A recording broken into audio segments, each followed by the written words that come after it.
going on, everybody? It's your buddy, it's your pal Spaz Phoenix, the YWC Reality Check, and this is something I'm doing sort of off the cuff, ha ha ha. It's, the name of this, off the cuff on this channel has always been for topics and stuff that really didn't fit in any other category. It's not a review, it's not a preview, and this one, well, it's not completely off the cuff. I did about half an hour's worth of research and looking up stuff before I came to talk to you guys, but it's it is something I wasn't planning on doing today, so I'm going to stumble over my words and I'm going to hum and haw and I'm going to come back around on things, and yes, even more than usual. It's to answer the question that I wasn't really asking myself just yet, and that is the question of, is wrestling back? Now, I want to be clear. When I say is wrestling back, it doesn't mean is wrestling great. Has wrestling completely been fixed? Have all the booking problems gone away? Have my problems with X, Y, and Z company gone away? No. It's got a lot to do with COVID and a lot to do with lockdown and a lot to do with everything we've been dealing with over the past 15 months now. If I made it super personal and said, is pro wrestling back? My answer would be no. Because up here in Canada, specifically here in Ontario, we are unlocking very, very slowly. But the one thing we do know is, at least until next year, we're not getting anything big in Ontario. I don't even know about the rest of Canada, because I really just pay attention to Ontario. But they told us recently, and they were really upfront about it, yeah, we're opening up stuff, yeah, you can socialize with people again, all that kind of thing. The one thing you're not getting is big things. You're not getting concerts. You're not getting big full stadium sports. You're not getting, obviously, pro wrestling gets lumped in with that. You're not getting big festivals and all those types of things. So I can't make this video about me, because is wrestling back for me? No. Can I go to a Destiny show? Not yet. Can I go down to the ACC and catch Raw and come back and tell you guys all my complaints about how the booking was bad? Absolutely no, I can't. But most of all of the wrestling that I watch, but most of the wrestling that I'm sure people that watch me watch is wrestling that emanates from the States. And we're going to talk about WWE, NXT, AEW, and Impact. So the United States is open, as far as open for business, at least. And I got a meme. Yes, this is an entire video based on a meme. You're going to see it. It's going to be the thumbnail of the video. It's going to be the thumbnail of the podcast. If you find this on Spotify or wherever, cheap plug, please tell people that I'm doing stuff. But it's a meme, and we've had it before with the rise of AEW and WWE doing lots of pay-per-views, including NXT pay-per-views, and then Impact sort of crawling back into the mainstream conversation as well. You've seen these quite a bit. You've seen, hey, we got a cool couple of weeks coming up. Look, we got a pay-per-view this weekend, and a pay-per-view this weekend, and a pay-per-view this weekend. But this, and I wish I could give credit. I can't. It was just something that was sent to me or shown to me on Facebook, and I saved it because I'm going to use it as the thumbnail, etc.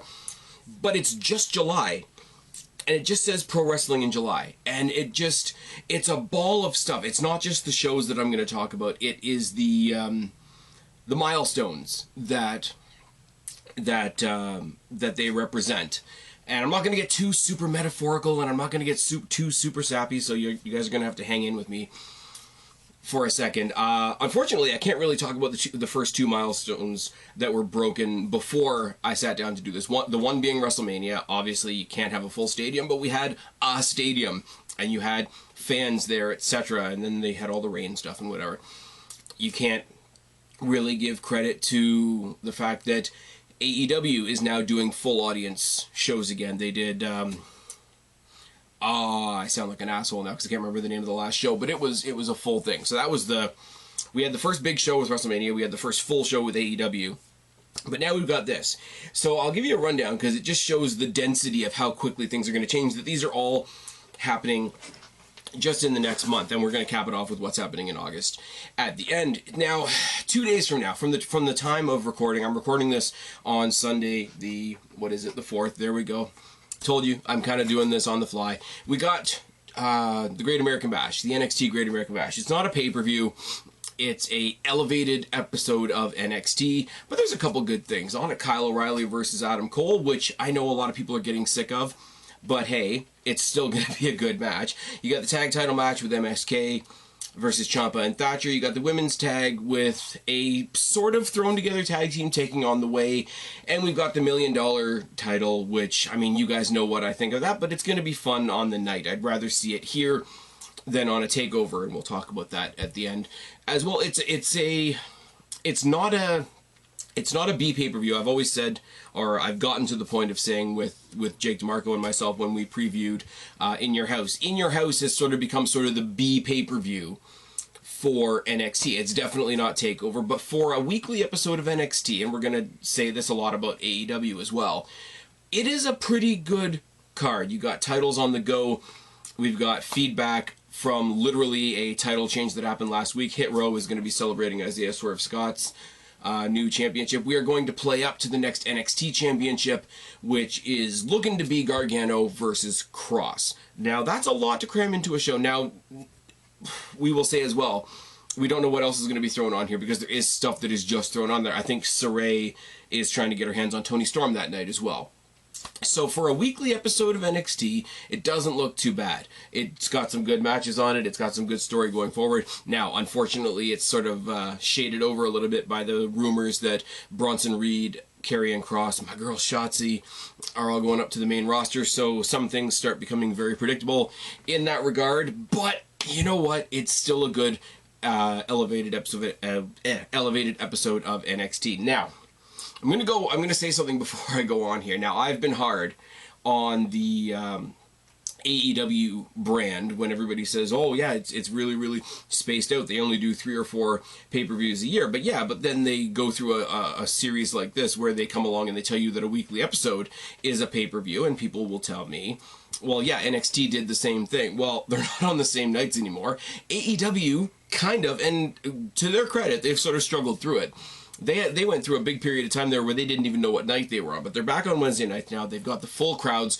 Good for them. They were able to do it because they had an outdoor building. Awesome. Safer than being inside during the COVID era. But these elevated episodes of AEW Dynamite, there's 4 in a row.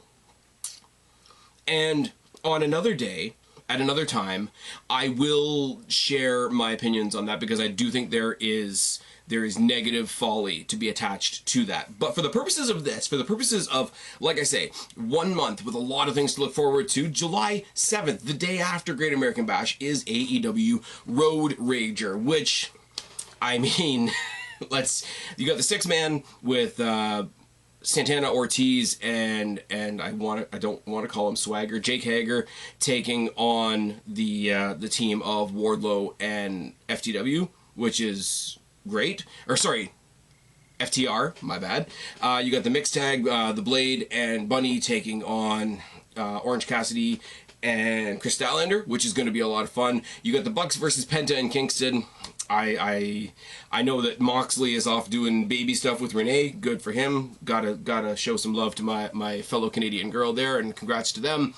But you've got half of the team that I want to be the tag team champions, and half of another tag team going for the tag team champions. So, as predictable as it is, I think those guys are going to kick the shit out of each other, and anytime anybody punches one of the Bucks, I'm in a really, really good mood. You've got the debut of Andrade taking on Matt Sydal. Now, until last week's SmackDown, you would have thought the big surprise was going to be Zelina Vega, but Zelina Vega came back on SmackDown, and she's in Money in the Bank.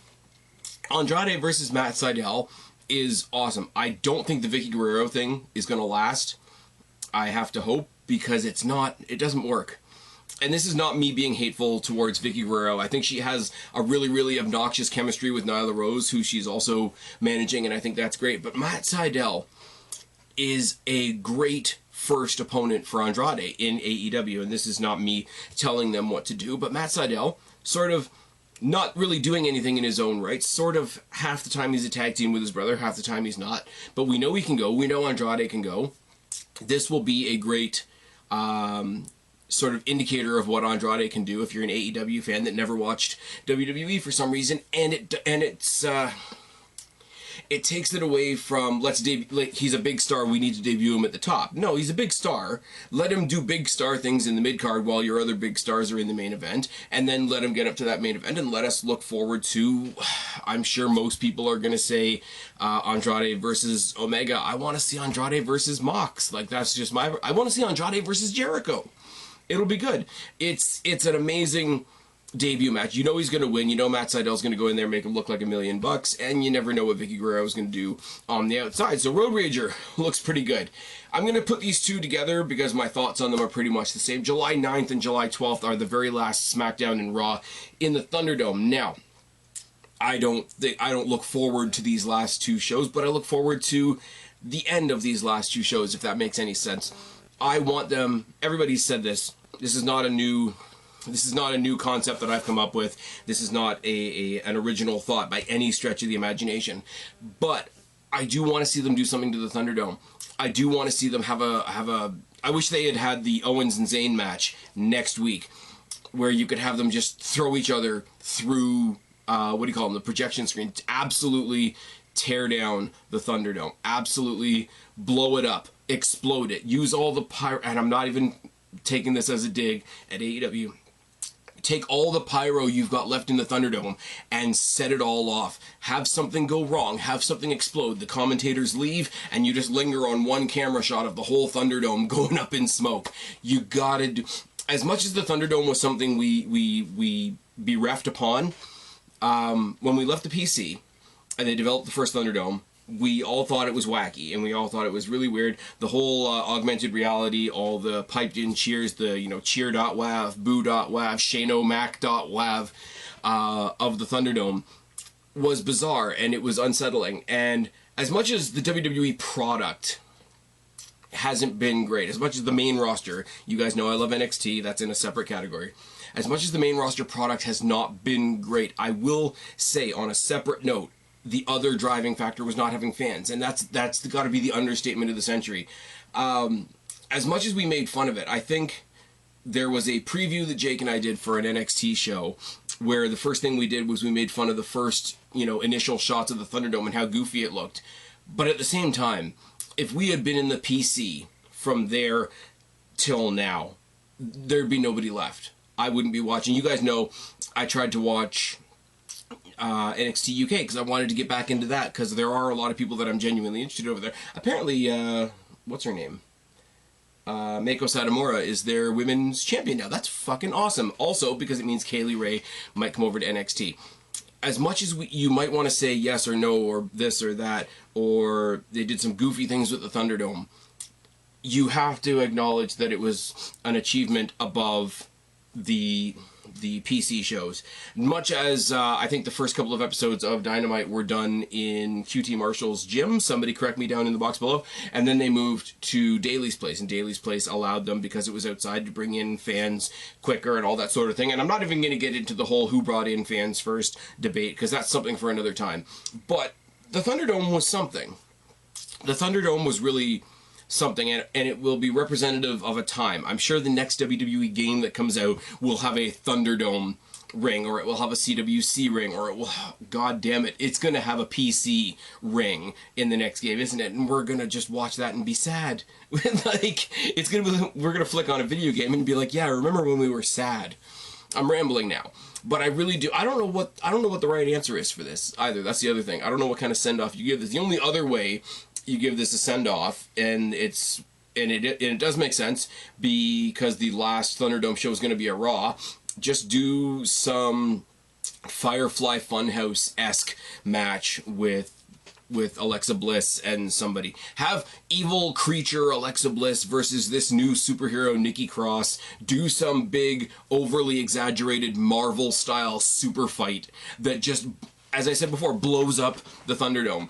Because as much as we hate it, as much as we're glad to see it go, it does need a send-off. And that might be ridiculously sappy and sentimental on my part, but it's absolutely true. Now, switching gears to a company that desperately needs their fans back. I'm going to talk very quickly about Impact and their Slammiversary pay-per-view, because their Slammiversary pay-per-view is going to be their first show back with fans as well.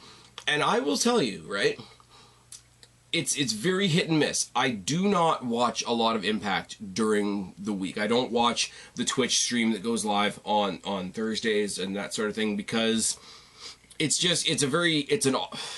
me being stuck in my ways is what it is. But it's very much the same as when I couldn't watch NXT in Canada. Had to find a stream, had to send the stream to my TV. It was just a pain in the ass. Now I'm much more loyal to NXT than I am to Impact. Let's be real. But Impact does have some good shit going on. The X Division is good. My boy Josh Alexander from Destiny, check off your Spaz Phoenix bucket list, is their current X Division champion, as well as still being the Destiny World Champion, for those of you that are wondering. But they've had a small, like, PC-style thing going for them as well. And the fake noise. So you've got no crowd, no virtual crowd, and, like, fake crowd sound coming from nowhere. I will say, it was kind of cool, and I think I plugged this a couple weeks ago. The Iron Man match between, what was it, TJP and Josh Alexander, where all the roster emptied out at the end and sort of became the live audience. That was pretty cool.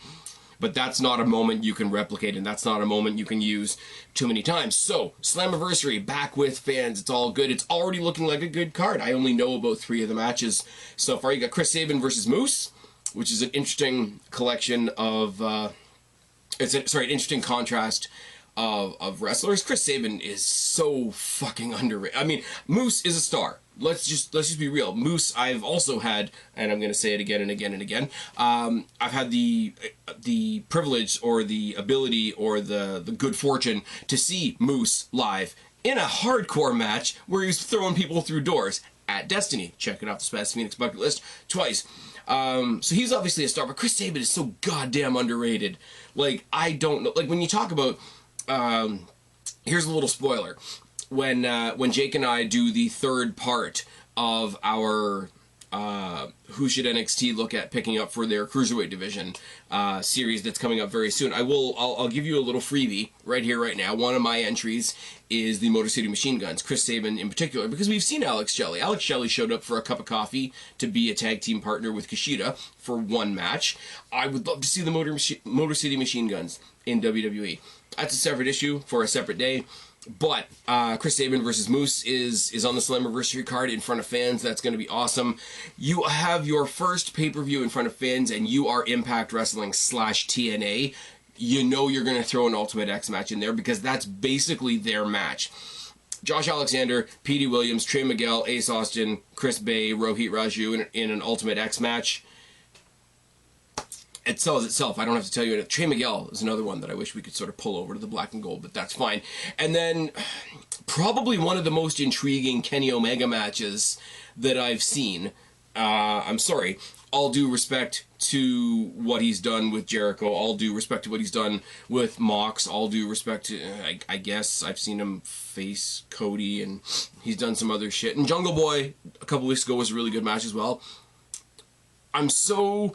And you can see me literally doing it, which is, it sort of adds to it. I'm so, like, scratch my chin, intrigued at the concept of, for the Impact World title, Kenny Omega versus Sami Callihan.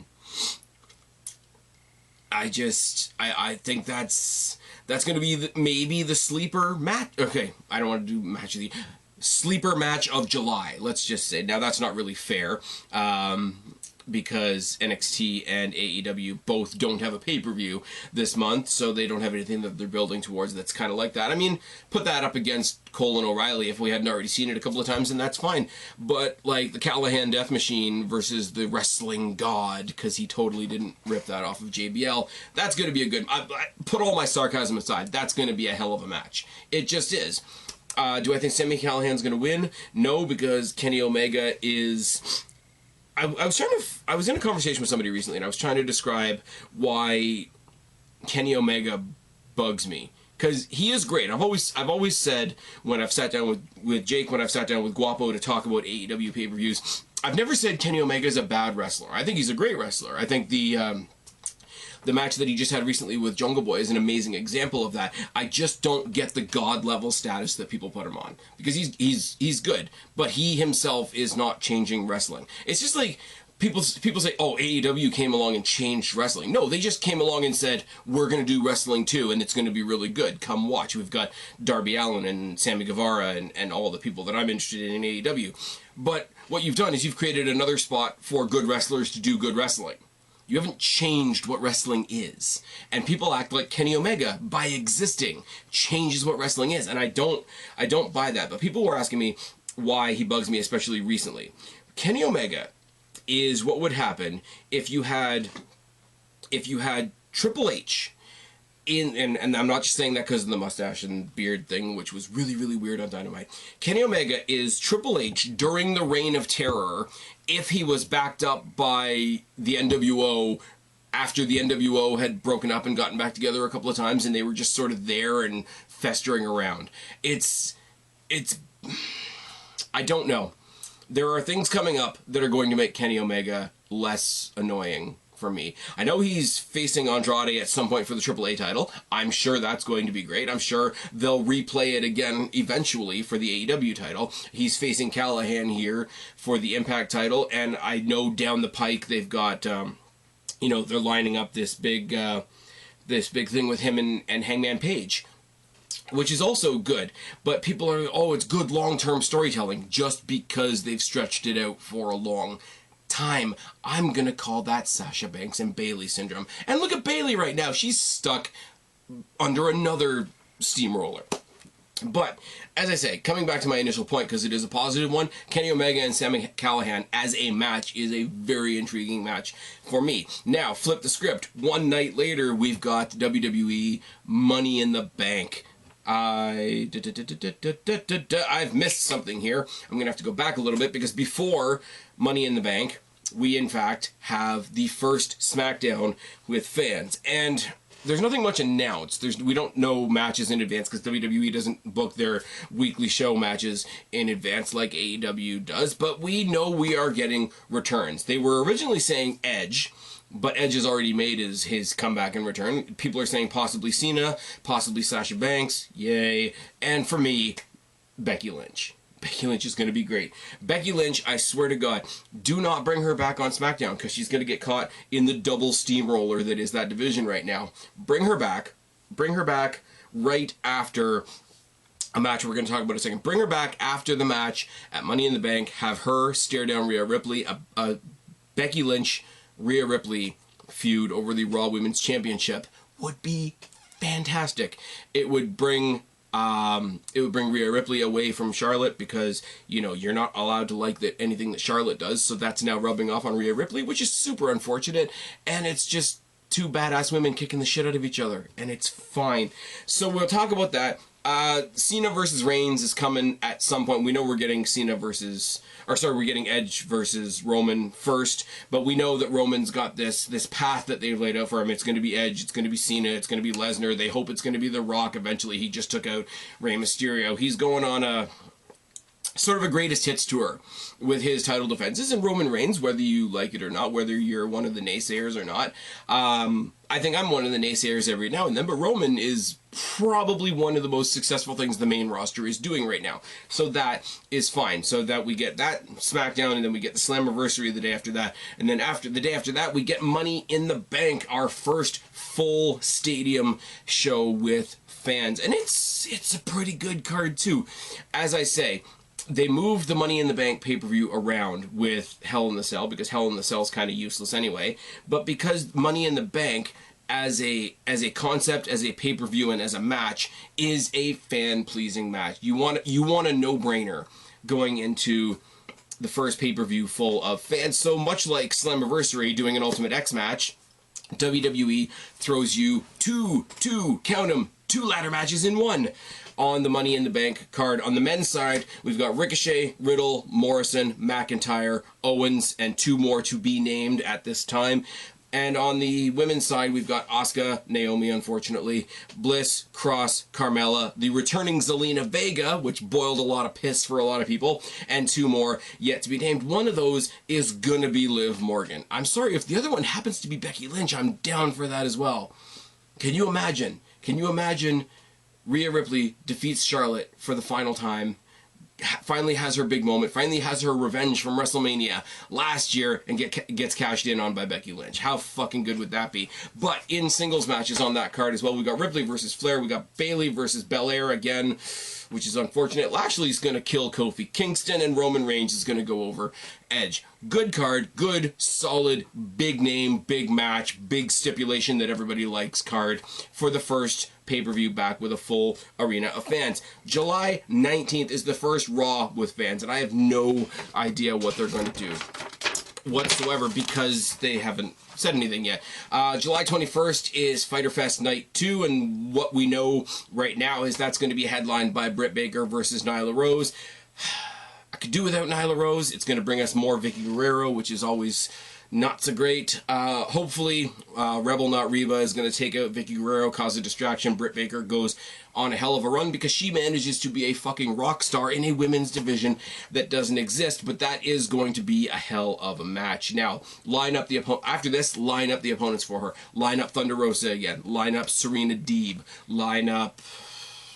I don't know who else. Line up Chris Statlander. Have her break away from Rebel Reba eventually. Have her go on another Monster Mash smash thing against Abaddon, because now she can be the Monster Slayer, because she can say, okay, I'm not scared of you. Look what me and Thunder Rosa did in the Lights Out match. That could be fun too. Britt Baker, honest to Christ, you guys think I never give any credit to AEW. Britt Baker is one of the best things AEW has done. Now imagine that me saying that now about her versus that almost infamous footage of her trying to cut a promo about a year and a half ago on Jericho's boat, where she was more distracted by the hair in her face than what she was trying to say. The progress and the development of Britt Baker is fucking phenomenal. Now, keep in mind that she did all of that character development while she was injured, so she wasn't able to do anything in the ring. That is fucking fantastic. Now, it still doesn't hold a candle to the women's division on the Black and Gold brand, but that's fine. July 28th, we've got Fight for the Fallen. Nothing that I've seen in my quick, 20 minutes of lookup has been announced as of yet, but Fight for the Fallen is a pretty feel-good show, and I'm sure they'll nail that out of the park. Now, that takes us to the end of July. This is me saying, hey, look at pro wrestling just in July. I will say two things. The biggest punctuation mark of all of this doesn't come until the end of August, when WWE hits the Allegiant Stadium in Vegas? 72, something like that, 1,000 people screaming for SummerSlam.